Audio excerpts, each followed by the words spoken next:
at Kentucky who succeeded coming from the JUCO ranks. Just what's that transition been like for you, and how do you just feel like you're contributing here in the spring? The transition from JUCO to D1 really was it was hard to getting used to, honestly. Just coming here with a lot of the new equipment and a lot of the stuff that we didn't have in JUCO and having to learn how to do it here was probably the most difficult part. And then just getting used to like being able to get what I want. Like not in the like condescending way, but like kind of like getting stuff that I need, like the treatment I need, the recovery I need, and stuff like that. Stuff we didn't get in JUCO because we couldn't afford it. Was there any machine or anything in particular that you were really like you Um, thought you? Here, I know in JUCO we didn't have any game ready machines or anything like anything that was like extra equipment wise. We just really didn't have any of that, honestly. Don Hill. I mean, I remember when you committed to Kentucky, you wrote something about, coming out of high school, not having any stars or any offers, not being qualified. I'm curious, have you let yourself just kind of appreciate how far you've come from that moment to now this spring competing for a starting job in the SEC? Most definitely. I think about those times every day, probably every morning when I wake up.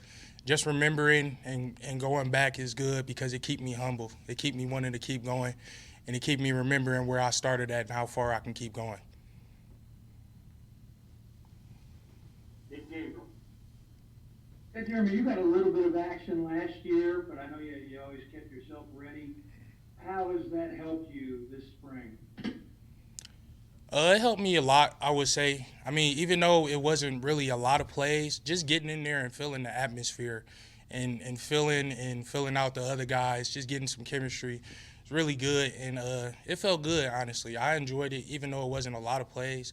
I still was grateful for it, and I knew in the future that I could get better and hopefully get more plays.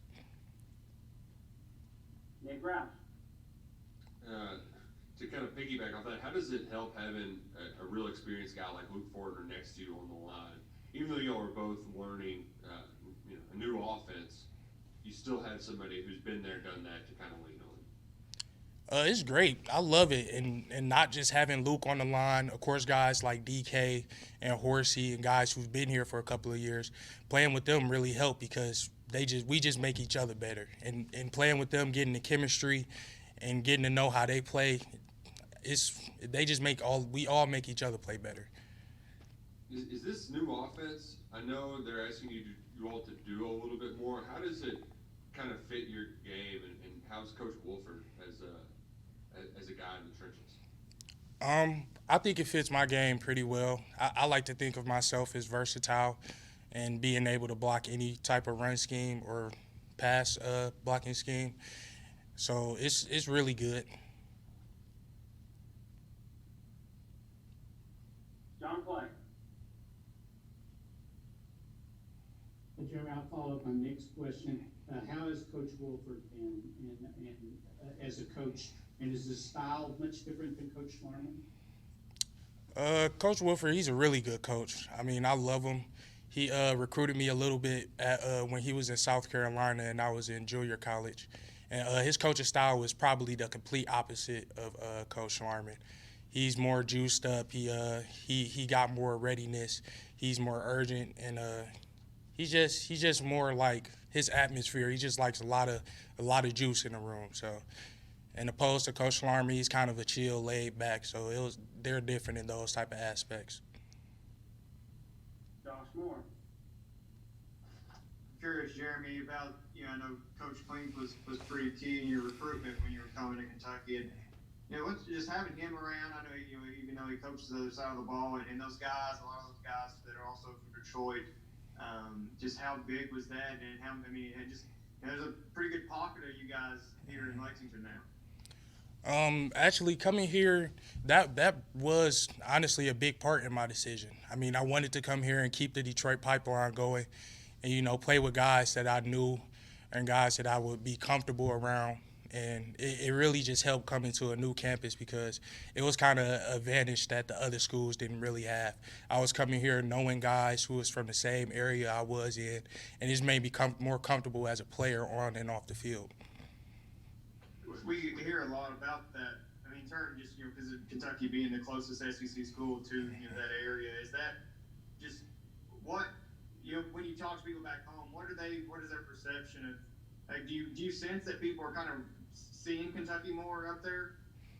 I feel like a lot of people are. I know a lot of my friends are starting to watch Kentucky football more just because me, and I tell them all the time, like I'm not the only person here from Detroit. Like there's 10, 12 other people here and a lot of people from Ohio. So they recruit a lot in those up north areas. Down here. Jeremy, just what are you working on right now? What's your biggest step to make sure that you lock down that right tackle job when the season starts? My biggest step is just making sure I'm in my playbook, knowing my plays, making sure I'm good off the field, grade-wise, keeping my grades up, and just keeping my weight down to a good weight to where I can move how I want to. Down play. Jeremy, in talking about the transition, when did you start to feel comfortable? Was there a time when you said to yourself, okay, I know I can do this, I can play at this level? To be truthful, I really didn't start feeling that until this spring, honestly, because coming off last season here, I was still weighing around 350, and coming in the spring, I was still weighing around 350, and I just recently got down to 320. So probably around like 2 to 3 weeks ago, my confidence really spiked up, and I felt comfortable. I was like, okay, I can do this. Like I've been doing this my whole life. I ain't got nothing to be scared of. Ashmore. What talking about your weight, Jeremy? What kind of helped you kind of cut off that last 30? Was there anything in particular that you kind of felt made a difference? Just getting with my coaches and my strength coaches and just making sure I'm staying on a good program. The main problem with me was eating the right food when I had those cravings when I wasn't supposed to eat. And that was probably just the hardest part. So just making sure I was getting the right nutrients in, like a little snack or something when I was still craving food. And just making sure I'm staying like consistently and being truthful with my strength coaches too. Telling them what I had last night when they asked me. It's just stuff like that. What's been the toughest thing to kind of scale back from or give up?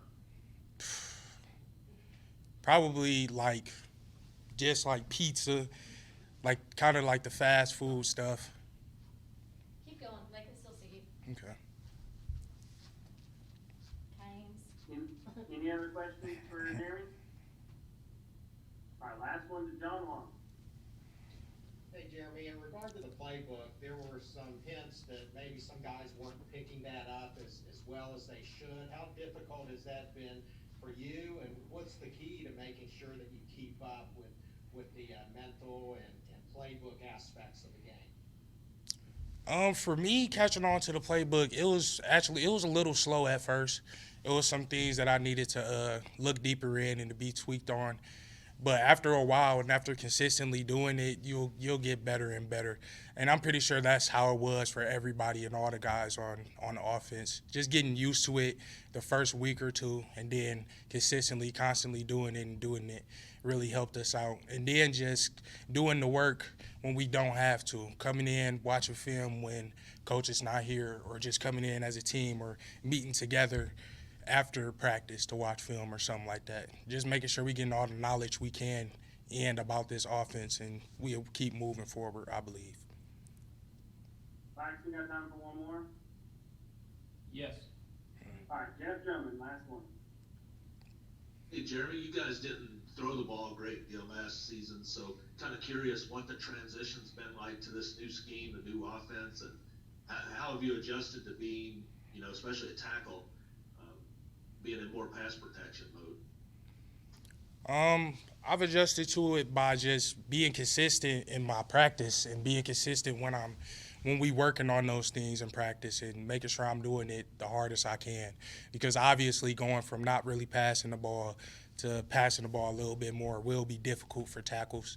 and so we do have to stay on that, being out there on that island. So it was difficult, but now that we consistently doing it more and more in practice, like I said, everyone's getting more comfortable, and I think we're all looking better as we keep going. If I could follow up real quick, is there a guy over there on the defensive side of the ball that's really helped you kind of hone those pass blocking skills? Oh yeah, definitely Josh Pascal, and definitely J Dub too. I mean, going against those two guys is just you. Those are the two main type of dudes I'm gonna be seeing and playing against, playing in the SEC, and getting those real reps against them for sure help, most definitely. Thank you, Jeremy. Thanks, everybody.